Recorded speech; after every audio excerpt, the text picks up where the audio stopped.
Morning students, कैसे हो आप सब लोग जो अपनी ऑनलाइन कक्षाएं चल रही है उसमें एवं पार्ट थर्ड ये अपन सब्जेक्ट अपना जो विषय सब्जेक्ट चल रहा है व्यावसायिक बजटन जो बीकॉम फाइनल में पुस्तक चलती है उसमें बजट और बजटन की प्रक्रिया उसकी विशेषताएं इन सब बातों के बारे में अपन चर्चा कर रहे थे कि बजटन की जो प्रक्रिया क्या है उसमें हमने समझा था कि उसकी नीतियों के अनुसार निर्माण करते हैं नीतियों को, फिर बजट का पूर्वानुमान लगाया जाता है। और बजट का पूर्वानुमान लगाने के अपन कैसे करते हैं, तो बजट का पूर्वानुमान लगाने की अपनी क्या क्या विधियां हैं उन सब के बारे में विस्तार से इस वीडियो में हम सब यहाँ पर चर्चा करेंगे। तो बजट है, किसी भी व्यवसायिक बजट में उसकी नीति और लक्ष्य का निर्धारण जब हो जाता है तो उसके बाद में क्या होता है, वहाँ के बजट संगठन या उसकी जो समिति है बजट समिति संबंधित विभागाध्यक्षों से, चाहे वो क्रय विभाग हो, विक्रय विभाग हो, रोकड़ विभाग हो, उत्पादन विभाग हो, उन सभी विभागों से उनके विभागाध्यक्ष होते हैं वो पहले उस अपने विभाग से सूचनाएं मांगते हैं। वो जब एग्जाय रिपोर्ट तैयार कर लेते हैं अपने विभाग की, उसके बाद में उन सभी विभागाध्यक्ष के द्वारा जब रिपोर्ट आ जाती है तो बजट संगठन जो समिति है उनसे सूचना प्राप्त कर लेती है और निश्चित अवधि के लिए अपने अपने विभागों को बजट के अनुमान जो आदेश उनको दिया उसके अनुसार जो रिपोर्ट प्राप्त हो जाती है उसके लिए क्या प्रक्रिया है। तो बजट निर्माण करते समय की प्रक्रिया में अपन पहले देखेंगे कि विभाग या नीतियों एवं लक्ष्यों का निर्धारण ध्यान रखना। बजट निर्माण करते हैं तो पूर्वानुमान लगाएंगे तो विभागाध्यक्षों को अपन क्या कहेंगे कि जो विभाग के लक्ष्य या नीतियाँ हैं उनको ध्यान में रखिए। भूतकालीन आंकड़ों और सूचनाओं को भी आधार बनाना चाहिए है? संस्था को ऐसे नहीं कि अपने मर्जी के अनुसार लक्ष्य तय कर लिए, तो उनको भूतकालीन आंकड़ों के आधार पर सूचनाएं तैयार करनी चाहिए। व्यवसाय की प्रवृत्तियों, वर्तमान प्रवृत्तियों और परिस्थितियों का समायोजन करना चाहिए। अधिकारी वर्ग की भी राय लेनी चाहिए, सबसे राय लेनी चाहिए कि अपने को बजट तैयार करना, तो उनकी मीटिंग लेना, उनको समझाना, ये सब की लक्ष्य और नीतियों के अनुसार और संतुलित बजट बने। ऐसे नहीं कि आपके आंकड़े निष्पादन क्षमता तो और आ रही है और आपने बजट निष्पादन और होता है, तो ये सब अपने को ध्यान रखना है। बाजार में जो शोध द्वारा सूचनाएं प्राप्त होती है उनको भी एकत्रित करना। कर्मचारियों, फॉरमैन, श्रमिक, मतलब प्रबंधकीय वर्ग हो चाहे कर्मचारी वर्ग हो, अधीनस्थ वर्ग हो, सबका राय लेकर के बजट निर्माण की प्रक्रिया को अपनाना चाहिए। सांख्यिकी विधियों द्वारा समंकों का कैसे अपन आंकड़े इकट्ठा करेंगे, उनके सारणीय वर्गीकरण और निर्वचन उनका करना चाहिए। और जो अब ये आंकड़े आते हैं निष्कर्षों के आधार पर बजट को तैयार करते हैं। तो ये तो क्या है, बजट निर्माण करते समय विभागाध्यक्षों को पूर्वानुमान लगाने के लिए प्रक्रिया अपन सब वहाँ पर उनको बताते हैं। अब हम समझेंगे कि जो बजट है, ये जो बजट निर्माण करते हैं उनकी विभागाध्यक्षों में क्या होना चाहिए, प्राप्त समंकों और सूचनाओं की परिशुद्धता उनकी योग्यता पर निर्भर करता है। तो जैसे बजट निर्माण में निम्न क्रियाएं जैसे मांग होती है, विक्रय विभाग हो, क्रय विभाग हो, उत्पादन हो, उत्पादन लागत चाहे वो प्रत्यक्ष हो अप्रत्यक्ष हो, इनसे संबंधित क्या क्या टर्म्स कंडीशन रहेगी। जैसे विक्रय का पूर्वानुमान लगाना है तो अपने को नगद व उधार विक्रय कितना करना है, उधार करेंगे तो उसकी अवधि क्या होगी, उसकी शर्तें क्या होगी। इसी प्रकार से क्रय करना तो नगद कितना करना है, उधार कितना करना है, क्रय उससे संबंधित शर्तें और अपने स्टॉक का लेवल क्या रखेंगे। उत्पादन की लागत जैसे वो स्थिर और परिवर्तनशील हो, किस प्रकार से अपन संस्था में रखेंगे। पूंजीगत व्यय से संबंधित अनुमान, ये सब अनुमान लगा लेते हैं अपन। अब इन अनुमानों को लगाने की विधि क्या होती है?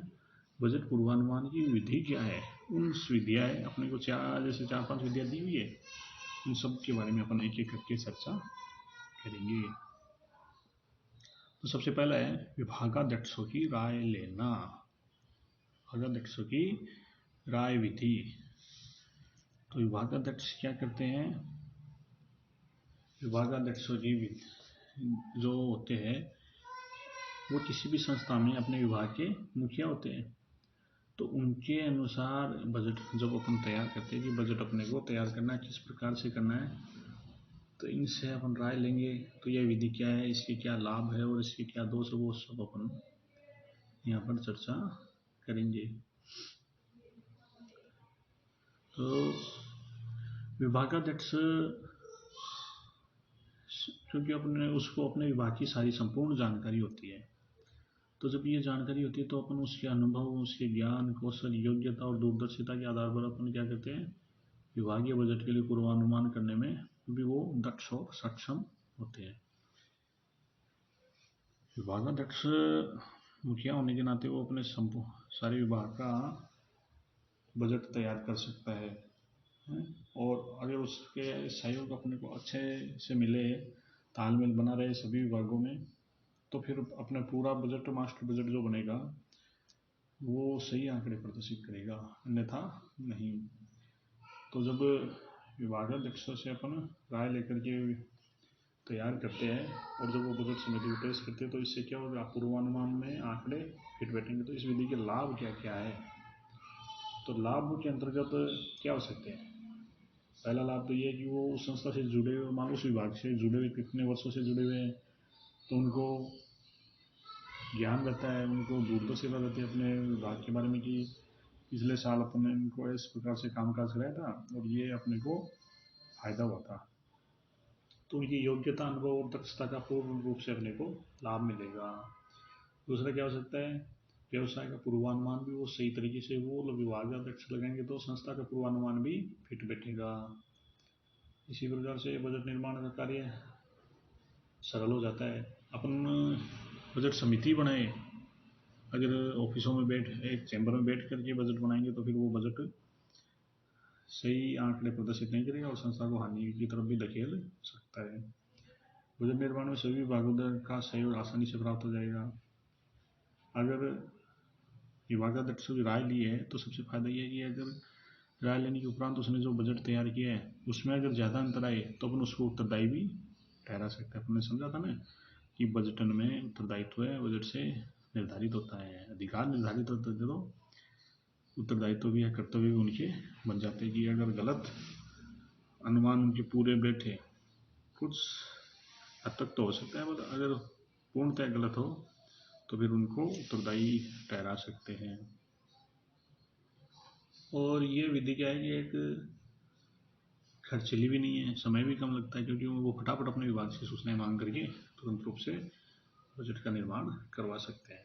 तो ये तो हो गया इससे लाभ। अब दोष अपन देखें तो दोष में तो ये हो सकता है कि जो केंद्रीय बजट समिति है वो बजट बनाएगी तो वो व्यक्तिगत पक्षपात नहीं करेगी। तो यहाँ व्यक्तिगत पक्षपात का एक आशंका रहती है, दोषपूर्ण बजट बन जाए। विभागाध्यक्ष को कई बार क्या, जैसे नए नए आए उसको अगर पूर्णतः ज्ञान नहीं है तो उसका अपने को खामियाजा हो सकता है, कोई ज़्यादा नुकसान इसके नहीं है। दूसरी विधि है कार्यकर्ताओं की राय विधि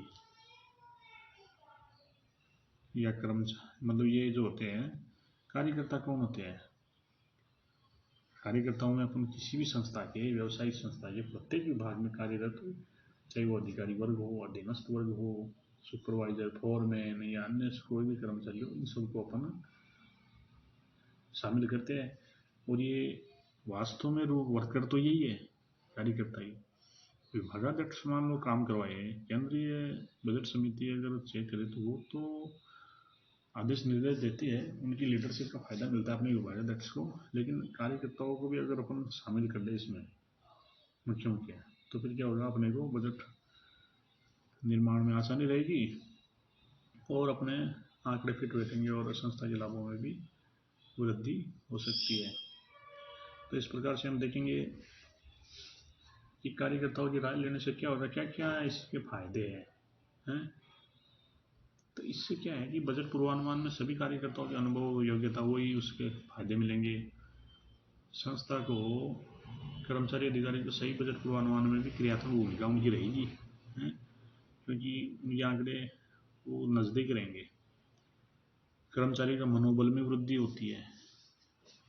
कर्मचारी के मनोबल में कैसे वृद्धि होती है, कि संस्था है, उस संस्था के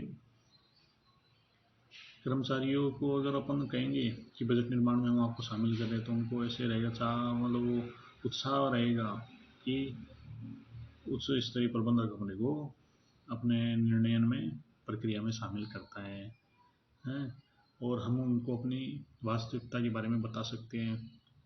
तो अगर इस प्रकार से उनको ये ध्यान रहेगा तो वो उत्साह के रूप में वर्धन उनका होगा, तो काम अच्छे से करेंगे, काम ढंग से करेंगे तो उनके आंकड़े, बजट आंकड़े जो तैयार करते हैं वो सही आएंगे और संस्था के लाभ में वृद्धि हो सकती है।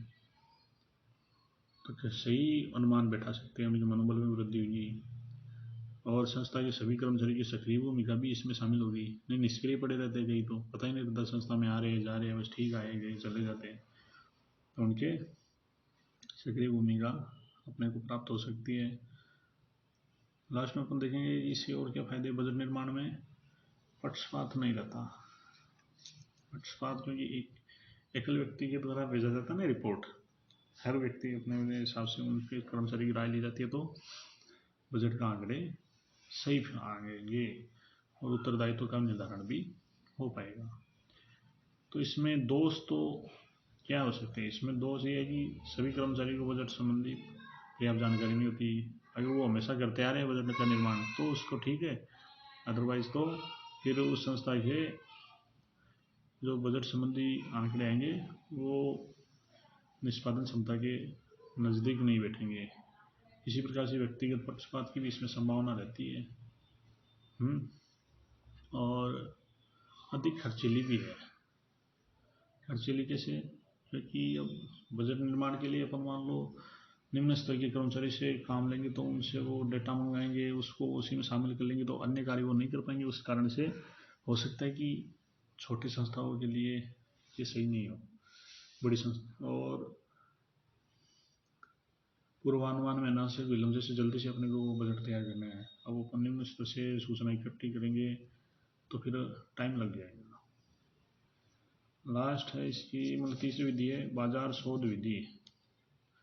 तो बाजार शोध विधि क्या है, मार्केट में रिसर्च करते हैं अपन किसी भी संस्था के बजट समिति के द्वारा। ऐसी स्थिति में क्या होता है, यह विस्तृत और जब संस्था बहुत बड़ी हो ना तो उसमें बाजार का भी अनुमान लगाया जाता है। ऐसी स्थिति में पूर्वानुमान है तो विभागाध्यक्षों द्वारा क्या किया जाता है, कर्मचारी की राय के साथ साथ बाजार में रिसर्च किया जाता है, उसके अनुसार पर्याप्त और सही जानकारी इकट्ठी की जाती है कि संस्था के बारे में क्या चल रहा है, लोगों की क्या डिमांड है। जैसे अपने को मान लो विक्रय करना है तो विक्रय कौन सा आइटम करे, तो उनकी जनता की राय भी उसमें ली जाती है। क्या राजनीतिक धार्मिक भौतिक परिवर्तन हो रहा है, लोगों की रुचि फैशन स्वभाव क्या कैसा चल रहा है, तो उसको शामिल करते हुए एक वैज्ञानिक तरीके से बाजार शोध कराया जाता है, जिसका फायदा भी संस्था को मिलेगा और संस्था को जो तकनीकी परिवर्तन आ रहे हैं, लोगों की रुचि स्वभाव में परिवर्तन आ रहे हैं, उसके अनुसार वो प्रोडक्ट तैयार करेंगे तो उसकी विक्रय में वृद्धि होगी, विक्रय में वृद्धि होगी तो संस्था को लाभों में वृद्धि होगी। तो इस विधि का क्या फायदा है, इसमें क्या बाजार उपभोक्ताओं के बारे में विस्तृत और सही जानकारी अपने को प्राप्त हो जाती है और संस्था का प्रतिष्ठानों की क्या अपने लोगों के बारे में राय है, उसके अनुसार अपन कामकाज कर सकते हैं। और अपने सांख्यिकीय रूप से भी ये सही है क्योंकि आंकड़े निष्पादन वास्तव में निष्पादन क्षमता के करीब आएंगे और अनुभवी और कुशल कार्यकर्ताओं से सर्वे कराने से सही पूर्वानुमान भी आएंगे और जो बजट तैयार होगा वह बजट पूर्वानुमान में भी सहायक होगा। अब इसके दोष तो क्या हो सकते हैं, जैसे छोटी संस्था है उसका अपने मार्केट ही केवल, जैसे मान लो अपन विवरानी क्षेत्र में ही दुकान है, अब वो क्या सर्वे कराएगा, वो केवल यहाँ तक का सीमित है, उसको पता है क्या चल रहा है मार्केट में। लेकिन जो बड़ी संस्थाओं के लिए सही है, छोटी संस्थाओं के लिए सही नहीं है, खर्चीली पद्धति है, इसमें समय भी बहुत लगता है, पूरा वर्ष भर ये प्रोग्राम ही चलते रहते हैं उनके। उपभोक्ताओं द्वारा कई बार सूचना सही नहीं देने पर भी गलत पूर्वानुमान बैठ जाता है और छोटे व्यवसाय के लिए तो यह सही नहीं है। अन्य विधियाँ, अन्य विधियों का अपना जो व्यवसायिक पूर्वानुमान की अन्य विधि है, जैसे व्यावसायिक मापक यंत्र, बाह्य गणितीय काल श्रेणी विश्लेषण, प्रतिगमन विश्लेषण, आधुनिक विश्लेषण, ये सब होते हैं। इनके बारे में जैसे जैसे अपने जो विस्तार से चैप्टर आएंगे उनमें अपन ये इनको समझाएंगे। तो आज हम सबने बजट पूर्वानुमान की विधियाँ, सभी विधियों के क्या क्या, किस प्रकार से कामकाज है, उनके क्या फायदे हैं, क्या उनमें नुकसान है, इन सब के बारे में विस्तार से चर्चा करी। आगे के वीडियो में हम सब बजट के क्या सिद्धांत है उन के बारे में अपन समझेंगे। धन्यवाद।